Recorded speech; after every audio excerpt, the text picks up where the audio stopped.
आप देख रहे हैं आवाज इंडिया, देश की सबसे भरोसेमंद आवाज। मैं हूं प्रीति। आइए एक नजर डालते हैं देश दुनिया की 10 बड़ी खबरों पर।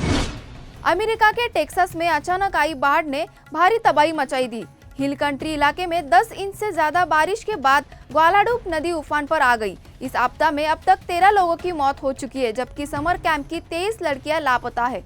सिर्फ 2 घंटे में नदी का जलस्तर 22 फीट तक बढ़ गया, जिससे लोगों को संभलने का मौका नहीं मिला। बचाव दल हेलीकॉप्टर और नावों की मदद से फंसे लोगों को निकालने में जुटे हैं। कैंप मिस्टिक में बिजली, पानी और सड़क संपर्क की पूरी तरह ठप हो गई है, जिससे हालात और मुश्किल हो गए हैं। प्रधानमंत्री नरेंद्र मोदी अर्जेंटीना पहुंच चुके हैं, जहां एयरपोर्ट पर उनका भव्य स्वागत हुआ। ये दौरा भारत और अर्जेंटीना के बीच रक्षा, ऊर्जा, कृषि और व्यापार जैसे क्षेत्रों में साझेदारी को मजबूत करने के लिए अहम माना जा रहा है। पीएम मोदी राष्ट्रपति जेवियर माइली से मुलाकात पर रणनीतिक सहयोग बढ़ाने पर चर्चा करेंगे। ये 57 साल में किसी भारतीय प्रधानमंत्री का पहला द्विपक्षीय दौरा है। इससे पहले वे त्रिनिदाद और टोबैगो में थे, जहां उन्हें सर्वोच्च नागरिक सम्मान मिला। अर्जेंटीना के बाद पीएम मोदी ब्राजील और फिर नामीबिया जाएंगे।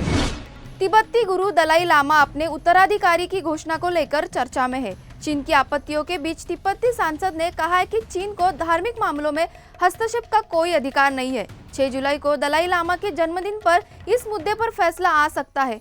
भारत के केंद्रीय मंत्री रिजिजू ने भी कहा कि उत्तराधिकारी का चयन दलाई लामा का धार्मिक अधिकार है। चीन ने भारत को इस पर टिप्पणी से बचने की चेतावनी दी है। इस मुद्दे पर भारत, तिब्बत और चीन के बीच कूटनीतिक तनाव गहरा गया है।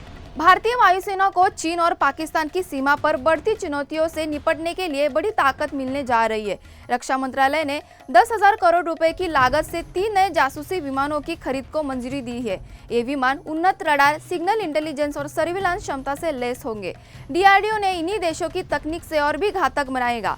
ये विमान लगातार 8 से 10 घंटे तक हवा में रहकर सीमाओं पर नजर रख सकेंगे। आने वाले समय में भारत की आईज एंड ईयर्स बनेंगे। महाराष्ट्र में हिंदी को अनिवार्य बनाने के सरकारी प्रस्ताव पर विरोध अब सियासी रंग ले चुका है। इसी मुद्दे पर उद्धव ठाकरे और राज ठाकरे 20 साल बाद एक मंच पर दिखेंगे। मराठी अस्मिता की रक्षा के नाम पर शनिवार को मुंबई में मराठी विजय रैली का आयोजन किया जा रहा है। खास बात यह है कि शिवसेना, यूबीटी और मनसे पहली बार किसी संवेदनशील मुद्दे पर साथ आ रही है। माना जा रहा है कि यह मंच सिर्फ केवल सांस्कृतिक मुद्दा नहीं, बल्कि आगामी महानगर पालिका चुनावों की राजनीतिक जमीन तैयार करने का इशारा भी है। बालासाहेब ठाकरे के दोनों उत्तराधिकारी पहली बार सार्वजनिक रूप से एकजुट दिखेंगे। मीरा भाईंदर की घटना ने भाषा विवाद को और भड़का दिया है। मराठी न बोलने पर एक व्यापारी के साथ मारपीट की घटना को लेकर मुख्यमंत्री फडणवीस ने कड़ा संदेश दिया है। उन्होंने कहा है कि मराठी पर गर्व करना गलत नहीं, लेकिन गुंडागर्दी किसी भी हाल में बर्दाश्त नहीं की जाएगी। सीएम ने साफ कहा कि कानून हाथ में लेने वालों पर सख्त कार्रवाई होगी। इस मामले में पुलिस पहले ही एफआईआर दर्ज कर चुकी है। साथ ही सीएम ने यह भी कहा कि अंग्रेजी को लेकर कोई विवाद नहीं होता तो फिर हिंदी पर क्यों। मीरा रोड की थप्पड़ कांड को लेकर मुंबई में गुस्सा और राजनीति दोनों गर्मा गई है। मिठाई दुकानदार बाबूलाल चौधरी पर मराठी न बोलने पर हमला हुआ, जिस पर व्यापारियों ने विरोध में दुकानें बंद रखी। शिवसेना शिंदे गुट के नेता संजय निरुपम पीड़ित से मिलने पहुंचे, लेकिन पीड़ित ने निरुपम से नहीं मिला।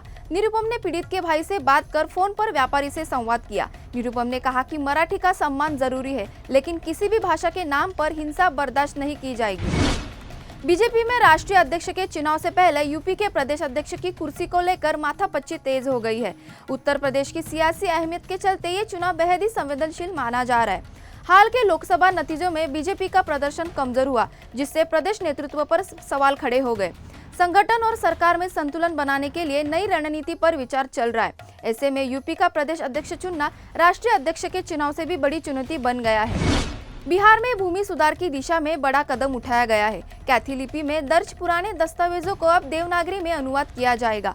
राज्य सरकार और डिजिटल इंडिया भाषिणी डिवीजन के बीच MOU पर हस्ताक्षर हुआ है। इस पहल से ऐतिहासिक दस्तावेज सुलभ होंगे और लोगों को जमीन संबंधी अधिकारों की जानकारी मिलने में आसानी होगी। AI और मदद से पुराने अभिलेखों का डिजिटल लिप्यंतरण होगा।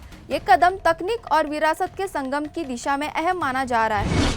मध्य प्रदेश के हाई कोर्ट ने सैफ अली खान को बड़ा झटका दिया है। भोपाल की पुश्तैनी संपत्ति से जुड़े 25 साल पुराने ट्रायल कोर्ट के फैसले को पलट दिया गया है। कोर्ट ने आदेश दिया है कि अब इस मामले की सुनवाई नए सिरे से की जाएगी। ये संपत्ति नवाब हमीदुल्लाह खान की बताई जाती है, जिसमें सैफ की परदादी साजिदा सुल्तान का नाम है, मगर अन्य वारिसों ने मुस्लिम पर्सनल लॉ के तहत अपना हिस्सा मांगा है। हाई कोर्ट के आदेश के बाद सैफ अली की कानूनी लड़ाई और लंबी हो सकती है। आवाज इंडिया में देश दुनिया की 10 बड़ी खबरों में फिलहाल इतना ही। जुड़े रहिए आवाज इंडिया के साथ। जल्द होगी आपसे फिर मुलाकात, तब तक के लिए नमस्कार।